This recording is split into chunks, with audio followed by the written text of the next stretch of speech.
महाराज जी ने कहा कि संसार जगत में जो भी शिष्य या जो भी भगवान के भक्त ईश्वर की आराधना करते हैं, गुरु की पूजा करते हैं, चाहे वो संत महान पुरुष हो, चाहे कोई भी हो, यदि उनके अंदर अभिमान की भावना आ जाती है तो गुरु किसी न किसी रूप में या परमात्मा किसी न किसी रूप में आकर के उनके अभिमान को ख़त्म करने का प्रयास करता है।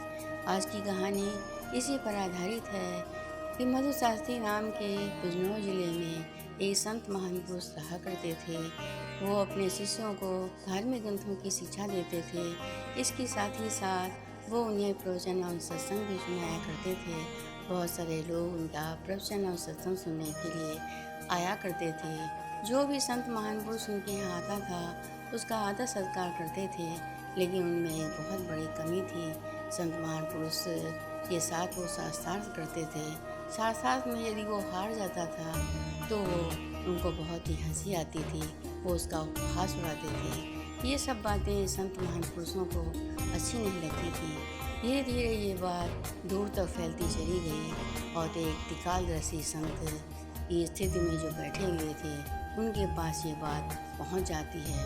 त्रिकालदर्शी संत को जब इस बात का पता चलता है तो उन्हें बहुत ही प्रायश्चित होता है कि संत महान पुरुष का जन्म जीवों को उद्धार करने के लिए होता है, लेकिन ये तो जीवों के साथ साथ माया में भी रम रहे हैं। इसलिए एक दिन वो उनके आश्रम की तरफ आए।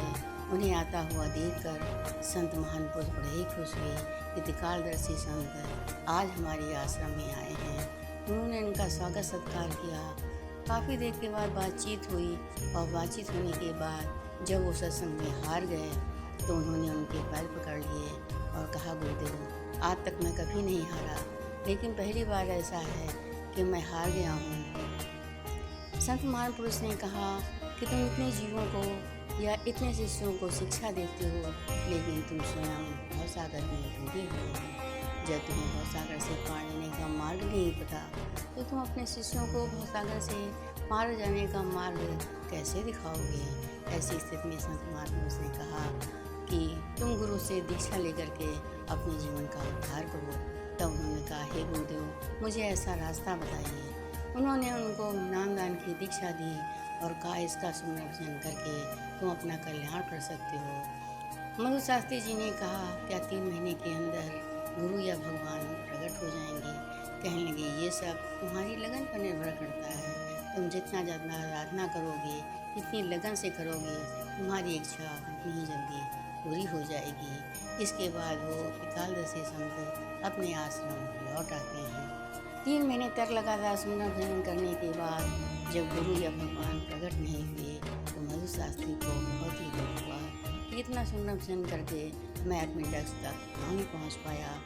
अब हमारे जितने भी शिष्य हैं या गांव वाले हैं वो मेरा उपहास उड़ाएंगे, इसलिए अब यहाँ रहना ठीक नहीं है। ये सोच करके वो आश्रम से निकल पड़ते हैं। कुछ ही दूर जाते हैं कि त्रिकालदर्शी संत अपना भेष बदल कर उनसे मिलते हैं और पूछते हैं, महाराज आप कहाँ जा रहे हो? कहने लगे, गुरुदेव अब मैं बहुत परेशान हो गया हूँ। मैंने संत महान पुरुष से दीक्षा ली थी। उन्होंने कहा था कि 3 महीने में गुरु या भगवान प्रकट हो जाएंगे। ना गुरु प्रकट हुए और ना ही भगवान प्रकट हुए। अब इस आश्रम में रह करके हमारे शिष्य हमारा उतना सम्मान नहीं करेंगे और ना ही गांव वाले मेरा सम्मान करेंगे, इसलिए मैं यहाँ छोड़ करके जा रहा हूँ। संत महापुरुष ने कहा कि अपनी आंखें बंद करते हो तो अंधेरा दिखाई देता है, जैसे ही आंखें खोलते हो उजाला दिखाई देता है। लेकिन जब आंखें बंद रहती हैं तो हमारे शरीर के अंदर जितनी भी शक्तियाँ निहित हैं वो हमें धीरे धीरे करके दिखाई देने लगती हैं और हमें आग्रह करती हैं कि हमें किस ओर चलना है। अपनी आंखें बंद करके देखो। उन्होंने जैसे ही अपनी आंखें बंद की, संत महान पुरुष ने ऐसी दया कृपा की कि उन्हें पश्चात कुछ दिखने लगा। ये देखकर वो आश्चर्यचकित हो गए। थोड़ी देर के बाद जब उन्होंने आंखें खोली तो देखा वही त्रिकालदर्शी संत उनके पास खड़े हुए थे। संत महान पुरुष ने मुस्कुरा करके कहा, कहीं न कहीं तुम गलती कर रहे हो और तुम्हारे अंदर अभिमान की भावना है। वापस लौट जाओ और फिर आकर के सुमरन भजन करो। गुरु जी के चरणों में उन्होंने प्रणाम किया और उसके बाद वो अपने आश्रम लौट आए। आश्रम वापस आता हुआ देखकर शिष्यों ने पूछा कि गुरुदेव, आपने तो कहा था मैं ये गाँव ये आश्रम छोड़कर जा रहा हूँ, फिर भी आप वापस आ गए। कहने लगे, हाँ, मैं इसलिए वापस आ गया हूँ कि मेरे अंदर बहुत ही कमियाँ हैं। मैं अपनी कमियों को दूर करूँगा तो शायद उस जगह पहुँच जाऊँ जिसको पाने के लिए मैंने इस धरती पर जन्म लिया है। इसके बाद बड़ी नम्रता के साथ, लगन के साथ ईश्वर के भजन में लग गए। 3 महीने के बाद उन्होंने गुरु को प्रकट कर लिया। जैसे गुरु को प्रकट किया, उन्हें अत्यधिक आनंद की अनुभूति हुई कि संत महापुरुष ने सत्य ही कहा था कि किसी चीज़ को पाने के लिए मनुष्य के अंदर लगन, श्रद्धा और विश्वास की भावना होनी चाहिए।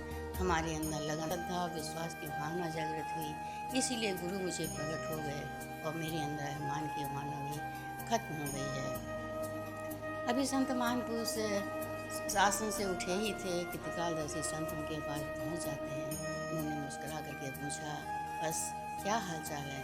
उन्होंने कहा, सब ठीक है गुरुदेव, जैसा आपने कहा था मैंने वैसा ही किया और आज मुझे जो वस्तु मिली है, जो चीज़ मैंने पाई है, उससे मैं अत्यधिक आनंदित हूँ।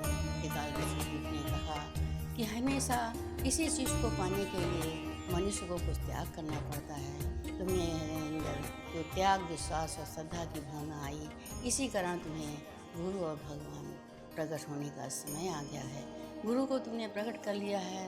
संसार में जितने भी तुम्हारे जीव या जो भी लोग हैं, उनको नामदान की दीक्षा देना, अपने शिष्यों को दीक्षा देना, ताकि अभी ये भवसागर से पार हो सकें, क्योंकि तुम अब ऐसी स्थिति में पहुँच गए हो कि तुम भवसागर को आसानी के साथ पार कर सकते हो। हमारी बख्शीश और आशीर्वाद सदैव तुम्हारे साथ रहेगा। तुम कभी किसी चीज़ के बारे में ये मत सोचना कि कोई भी वस्तु संसार में पाई नहीं जा सकती है। गुरु की प्राप्ति के बाद तुम्हें भगवान की प्राप्ति हो जाएगी और तुम अपने लक्ष्य तक पहुंचकर अपने उद्देश्यों को पूरा कर सकोगे। जिस चीज़ को पाने के लिए मनुष्य धरती पर जन्म लेता है, वो सारे कार्य तुम्हें पूरे होंगे। तुम्हें कहीं भी परेशान होने की आवश्यकता नहीं है। जब गुरु प्रकट होता है, परमात्मा प्रकट होता है, वह मनुष्य की सारी इच्छाएं पूर्ति करने का कार्य गुरु या परमात्मा ही करता है।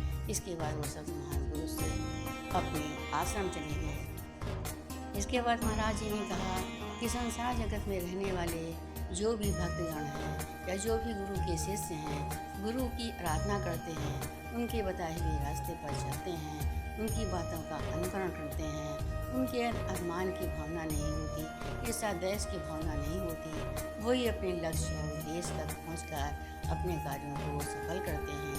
परमात्मा तथा गुरु उनकी हमेशा मदद करते हैं। प्रेम से बोलो परम संत श्री ठाकर सिंह महाराज की।